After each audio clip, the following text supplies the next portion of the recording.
नमस्कार दोस्तों, स्वागत है आप सभी का आपके अपने यूट्यूब चैनल अमन प्रैज जी के, जिसमें जैसा कि फ्रेंड्स हमारा एसएससी जीडी का प्रैक्टिस क्लास चल रहा था, उसके अंतर्गत ये आपका 14वां वीडियो है। इससे पहले आपका 13 वीडियो अपलोड किया जा चुका है। जो लोग नहीं देखे हैं, आपसे निवेदन है कि प्ले लिस्ट बना हुआ है, आप लोग जाकर जरूर देख लीजिएगा। बाकी इसका जो पीडीएफ है आपको टेलीग्राम पर आज या कल में 14 क्लास का पीडीएफ एक बार ही भेज दिया जाएगा, तो वहाँ से भी जुड़ना आप लोग नहीं भूलिएगा। तो चलिए आज का जो वीडियो है हम लोग स्टार्ट करते हैं। तो आज का जो पहला जो प्रश्न है वह है कि डैश का कार्की डका वाबू वली पूर्वजों को खुश करने के लिए एक हिंदू अनुष्ठान है। ठीक है, तो आपसे पूछा गया है कि एक आपका बलि जो है पूर्वजों को खुश करने के लिए किया जाता है, कार्की डका बाबू, वो किस साल से संबंधित है। तो इसका राइट आंसर आपका केरल हो जाना है। Right answer option number A. ठीक है, देखिए कार्की डका बाबू केरल राज्य की एक सांस्कृतिक और धार्मिक परंपराओं में से एक महत्वपूर्ण दिन है। यह मलयालम महीनों के कार्की डकम यानी कि जुलाई या अगस्त में अमावस्या के दिन पड़ता है और उन पूर्वजों की याद और श्रद्धा के दिन के रूप में मनाया जाता है जिनका निधन हो चुका होगा। ठीक है, तो इसको याद कर लीजिएगा। कार्केडका बाबू बलि पूर्वज जो पूजा है केरल राज्य में मनाया जाता है। नेक्स्ट आपका है भोपाल झील, जो कि अपने समय की सबसे बड़ी कृत्रिम झीलों में से एक है, का निर्माण किस शताब्दी में हुआ है। ठीक है, तो भोपाल झील की बात करेंगे तो इसका जो निर्माण है आपका 11वीं शताब्दी में हुआ है। तो इसका राइट आंसर आपका ऑप्शन नंबर 2 यानी कि ऑप्शन नंबर 2 11वां शताब्दी हो जाएगा। ठीक है, भोपाल झील को हम लोग भोजताल झील के नाम से भी जानते हैं, तो इसको भी याद रखिएगा। भोपाल झील रहे या भोजताल झील रहे, जिसे पहले ऊपरी झील के रूप में जाना जाता था। इसका पहले का नाम था आपका ऊपरी झील।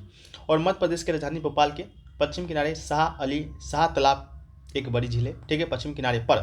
इसके अलावा शहर के निवासियों के लिए पीने का पानी का बड़ा स्रोत है, जो लगभग 40% नागरिक को प्रतिदिन लगभग 30 मिलियन शाही गैलन पानी की आपूर्ति करता है। इसके अलावा पास के छोटा तालाब जिसका अर्थ है एक छोटी हिंदी झील के साथ मिलकर बड़ा तालाब भोज वेटलैंड का निर्माण करता है, जो कि अब एक रामसर स्थल भी है। इसके अलावा भोपाल को झीलों का शहर कहा जाता है, इसको भी याद रखिएगा। झीलों का शहर किस शहर को कहा जाता है, तो भोपाल को कहा जाता है। इसका नाम भोज की झील से लिया गया है, जो कि 11वीं शताब्दी की एक झील है, जिसकी स्थापना किसने किया था, तो हिंदू राजा भोज ने किया था। इस बात को भी याद रखिएगा। आपसे स्थापना का भी पूछा जाएगा कि स्थापना किसने किया है, भोपाल झील का या भोजताल झील का, तो आपका हिंदू राजा भोज ने किया था। कब किया था, 11वीं शताब्दी में किया था। भोपाल झील दो झीलें हैं, भोपाल जिले में दो झीलें हैं, एक आपका ऊपरी और दूसरा निचली है। ये कृत्रिम झील है जो कि 11वीं शताब्दी में बनाया गया था, इसको भी आप लोग याद रख लीजिएगा। इसके अलावा ऊपरी भोपाल झील यकीनन भारत की सबसे पुरानी मानव निर्मित झील है और इसे 11वीं शताब्दी में राजा भोज ने कोलांस नदी पर मिट्टी का एक बांध बनाकर बनाया था। ठीक है, कोलांस नदी पर मिट्टी का एक बांध बनाकर बनाया था। इसके अलावा भारत की सबसे बड़ी मानव निर्मित झील है गोविंद बल्लभ पंत सागर। ठीक है, सबसे बड़ी भारत की पूछेगा तो आपका गोविंद बल्लभ पंत सागर हो जाएगा, जो कि उत्तर प्रदेश के सोनभद्र जिले में स्थित है। ये झील रिहंद बांध जलाशय द्वारा निर्मित है। ठीक है, नेक्स्ट आपका है कि भारतीय संविधान में न्यायपालिका की स्वतंत्रता का प्रावधान है निम्नलिखित में से किस देश के संविधान से लिया गया है। तो यहाँ पर दिया गया है न्यायपालिका की स्वतंत्रता। ठीक है, तो न्यायपालिका की स्वतंत्रता की बात करते हैं तो ये दोस्तों लिया गया है आपका संयुक्त राज्य अमेरिका के संविधान से। ठीक है, शॉर्ट फॉर्म में हम लोग यूएसए के नाम से भी जानते हैं, तो इसका राइट आंसर हो जाएगा। ठीक है, न्यायपालिका की स्वतंत्रता की बात करेंगे। इसके अलावा राष्ट्रपति पे जो महाभियोग लगता है उसका भी जो प्रावधान है आपका अमेरिका के संविधान से लिया गया है। राष्ट्रपति और उपराष्ट्रपति के जो कार्य हैं वो भी लिया गया है। सर्वोच्च न्यायालय और उच्च न्यायालय के न्यायाधीशों को हटाने की जो प्रक्रिया है वो भी लिया गया है। मौलिक अधिकार जो कि आपका अनुच्छेद 12 से 35 तक में वर्णित है वो भी लिया गया है। ये इसके अलावा न्यायिक समीक्षा या न्यायिक पुनर्विलोकन भी संयुक्त राज्य अमेरिका के संविधान से ही लिया गया है। तो इन सभी को याद रखिएगा, जो आपकी संयुक्त राज्य अमेरिका के संविधान से लिया गया है। इसके अलावा बहुत से ऐसे प्रावधान हैं जो कि अलग अलग देशों से भी लिए गए हैं। तो जैसा कि अमेरिका के संविधान से तो हम लोग पढ़ लिए हैं, उसी प्रकार हम लोग ब्रिटिश के संविधान से, ब्रिटेन के संविधान से क्या क्या लिया गया है। तो संसदीय जो सरकार है उसकी अवधारणा है जो कि ब्रिटेन से लिया गया है। कानून का नियम, विधायी प्रक्रिया, एकल नागरिकता, कैबिनेट प्रणाली, विशेषाधिकार संबंधी लेखन, संसदीय विशेषाधिकार और द्विसदनीयता, ये सभी जो आपका है वो आपका लिया गया है ब्रिटेन के संविधान से। ऑस्ट्रेलिया के संविधान से क्या क्या लिया गया है, तो समवर्ती सूची का जो प्रावधान है आपका ऑस्ट्रेलिया के संविधान से। व्यापार, वाणिज्य और संभोग की स्वतंत्रता ऑस्ट्रेलिया के संविधान से। संसद के दोनों सदन की संयुक्त बैठक का जो प्रावधान है जो कि अनुच्छेद 108 में वर्णित है, ये भी आपका ऑस्ट्रेलिया के संविधान से लिया गया है। जापान के संविधान से विधि के द्वारा स्थापित प्रक्रिया लिया गया, इस बात को भी याद रखना है। नेक्स्ट आपका पूछा गया ईडन गार्डन निम्नलिखित क्रिकेट जो मैदान है निम्नलिखित में से किस शहर में स्थित है। ईडन गार्डन की जब हम लोग बात करते हैं तो ये जो क्रिकेट मैदान है वो आपका कोलकाता में स्थित है। तो इसका राइट आंसर आपका हो जाएगा ऑप्शन नंबर 4 कोलकाता। ठीक है, ईडन गार्डन की बात करते हैं तो ईडन गार्डन को भारतीय क्रिकेट का मक्का कहा जाता है। ठीक है, भारतीय क्रिकेट का मक्का अगर किसे कहा जाता है तो ईडन गार्डन को कहा जाता है, क्योंकि यह भारत में क्रिकेट के खेल का पहला आधिकारिक मैदान है। इसके अलावा ये मैदान का जो नाम है भारत के तत्कालीन गवर्नर जनरल लॉर्ड ऑकलैंड की ईडन भवनों के नाम पर रखा गया है। ठीक है, आपको मालूम होगा लॉर्ड ऑकलैंड जो कि भारत का गवर्नर जनरल बना था, उसी की बहनों का नाम था ईडेन, ठीक है। उसी के नाम पर जो ईडेन गार्डन है आपका नाम रखा गया है। इसके अलावा ईडेन गार्डन ने विश्व टी20 और एशिया कप सहित प्रमुख अंतर्राष्ट्रीय प्रतियोगिताओं में से मैचों का मेजबानी भी किया है। यह 1864 में स्थापित किया गया था गवर्नर जनरल ऑकलैंड के द्वारा, जिसे अपनी बहनों इमिली और फैनी ईडेन के नाम के बाद बगानों और क्रिकेट मैदान के नाम पर रखा गया था, ठीक है। इसके अलावा नेक्स्ट है, किसी देश के प्रति व्यक्ति आय की गणना देश की राष्ट्रीय आय को उसकी भाग से देखकर की जाती है। तो इसका राइट आंसर आपका जनसंख्या हो जाएगा, ऑप्शन नंबर 2। जो प्रति व्यक्ति आय है देश में, प्रति व्यक्ति औसत आय है, इसकी गणना राष्ट्रीय आय को देश की कुल जनसंख्या से भाग देकर की जाती है।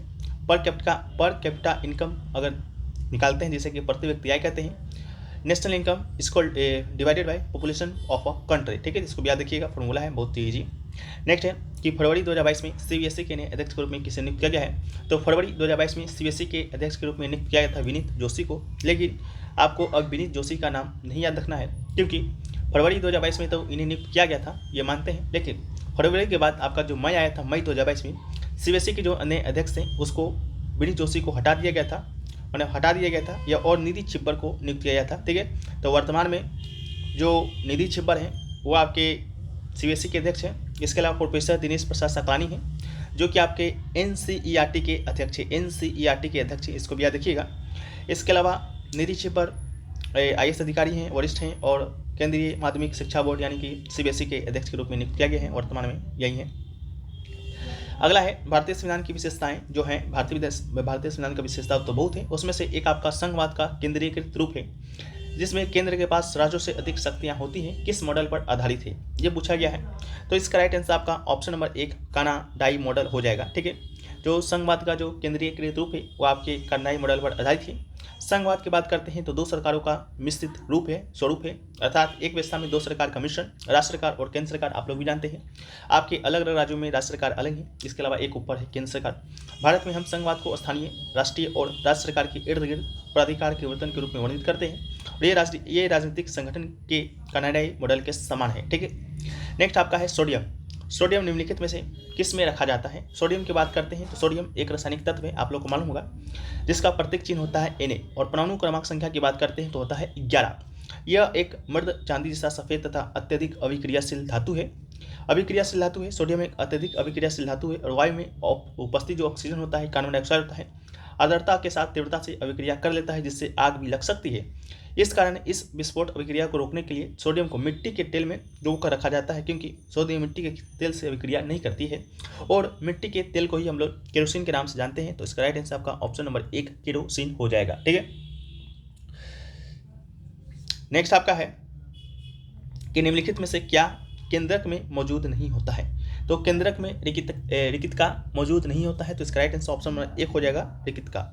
इसके अलावा केंद्रक में मौजूद क्या क्या होता है, तो केंद्रक में आपका क्रोमोसोम होगा, इसके अलावा डीएनए होगा, जीन होगा आदि जैसे सभी जीवों की अनुवांशिक सामग्री होती है। ये कोशिका का एक महत्वपूर्ण हिस्सा है, तो याद रखिएगा।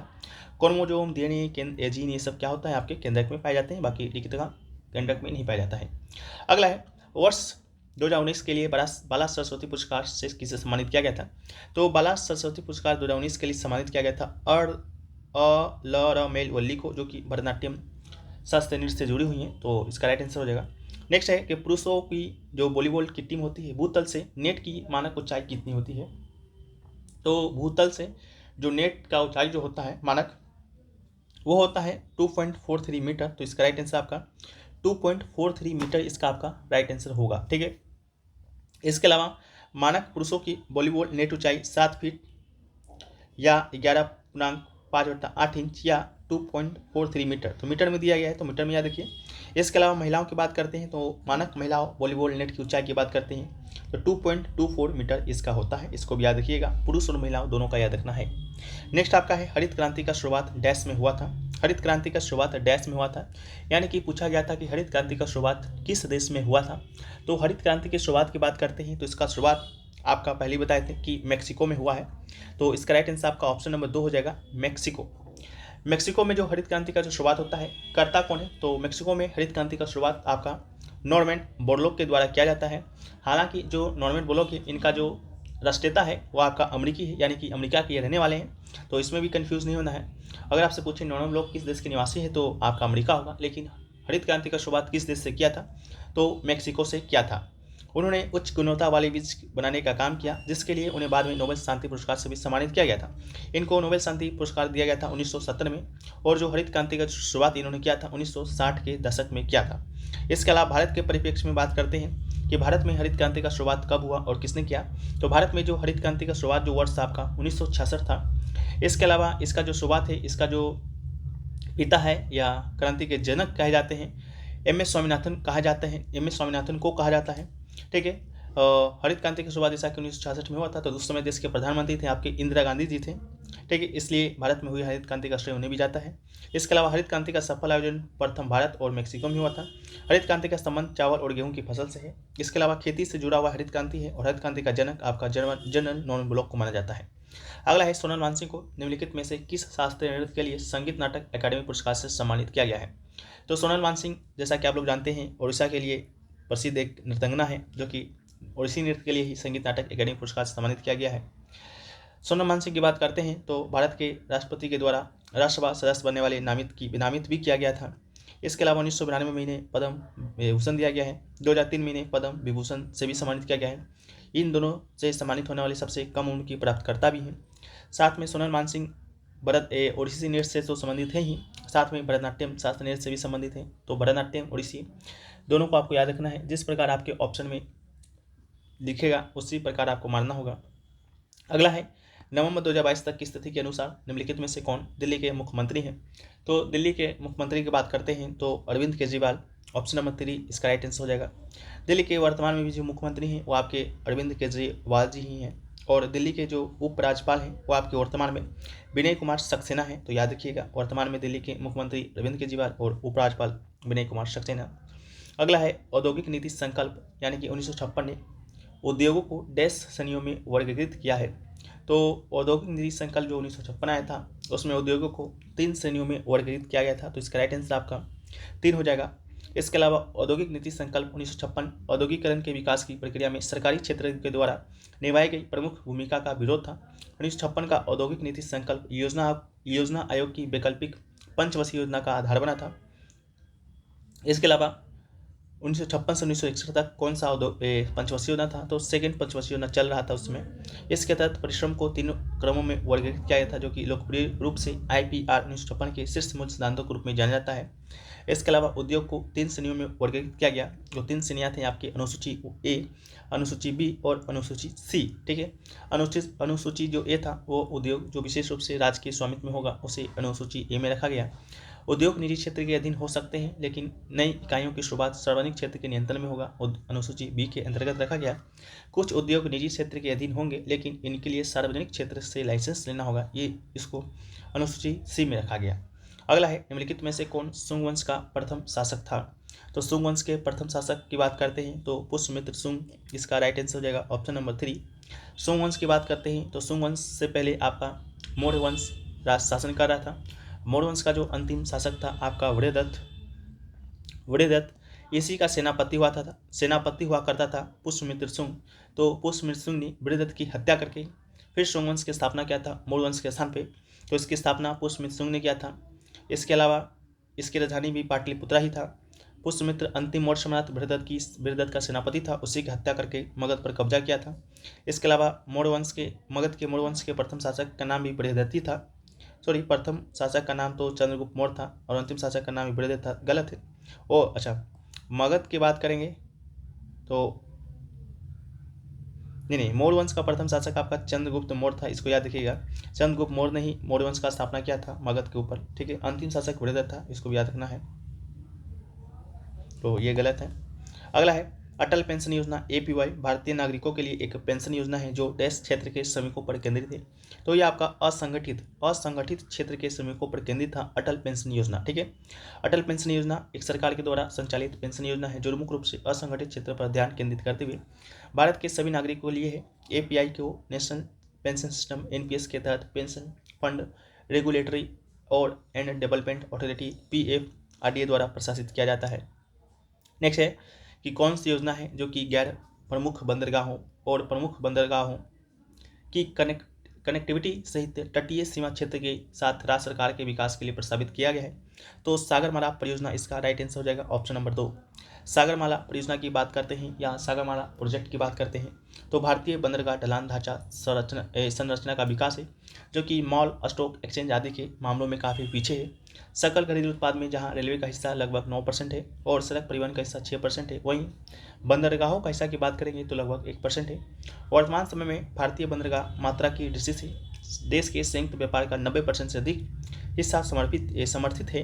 इन सभी बातों पर ध्यान देते हुए बंदरगाह के नमूने ढांचे को विकसित करने के लिए वर्ष 2017 में भारत सरकार के द्वारा सागरमाला परियोजना का शुरुआत किया गया था। इसको भी याद रखना है।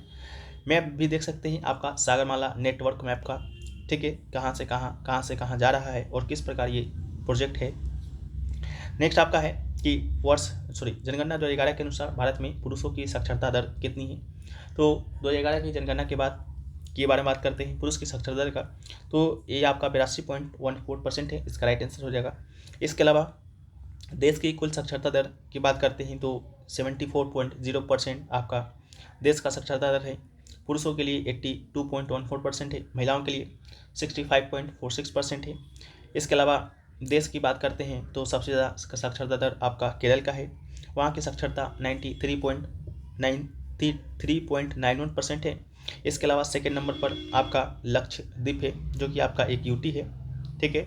इसके अलावा थर्ड स्थान की बात करते हैं तो थर्ड स्थान पर आपका मिजोरम है, तो इसको भी याद रखिएगा। इसके अलावा आपका केरल के बाद लक्षद्वीप है, जहाँ की साक्षरता दर आपका 92.28% है, मिजोरम 91.58% है। इसके अलावा बिहार की बात करते हैं तो साक्षरता दर में सबसे कम निचला से प्रथम स्थान रखता है, 63.82% है। बिहार के बाद सेकेंड बॉटम पर आपका अरुणाचल प्रदेश है, थर्ड बॉटम पर आपका राजस्थान है, इसको भी याद रखिएगा। अगला है अंग्रेजों के द्वारा पारित निम्नलिखित में से किस अधिनियम ने भारतीयों को हथियार रखने की अनुमति नहीं दी। तो आर्म्स एक्ट 1878 के द्वारा ही भारतीय को हथियार रखने की अनुमति नहीं थी, तो इसका राइट आंसर है आर्म्स एक्ट, जो भारत में आग्नेय शस्त्रों के कब्जे, निर्माण, बिक्री और हस्तांतरण को नियंत्रित करता है। 1878 में से लागू करने के बाद इसे में कई बार संशोधित भी किया गया था। इस अधिनियम को 1959 में 1983 में महत्वपूर्ण संशोधन किए गए, लेकिन ऐसा कोई विशेष संशोधन नहीं है जो भारतीय को हथियार रखने से रोकता हो।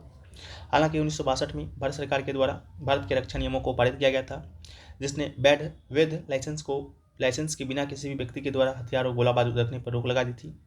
ये कानून भारत चीन युद्ध के दौरान अनाधिकृत व्यक्तियों को हथियार रखने से रोकने के लिए अधिनियमित किया गया था, जिसका इस्तेमाल देश के हितों के खिलाफ किया जा सकता था। 1983 में देश में आग्नेयास्त्रों, गोला बारूदों के कब्जे को अधिक विनियमित करने के लिए सशस्त्र अधिनियम में संशोधन किया गया था। संशोधन ने लाइसेंसिंग आवश्यकता को कड़ा कर दिया गया था। कानून के उल्लंघन के लिए कठोर दंड दिया जाता था। तो यही है आपका आज के प्रैक्टिस सेट का 20 क्वेश्चन। हालांकि आपको समझ में आया है तो वीडियो को लाइक कर दीजिएगा और इसी तरह से वीडियो को प्राप्त करने के लिए चैनल को सब्सक्राइब भी कर देना है। मिलते हैं हम लोग नेक्स्ट वीडियो में। जब तक के लिए जय हिंद, जय भारत, वंदे मातरम।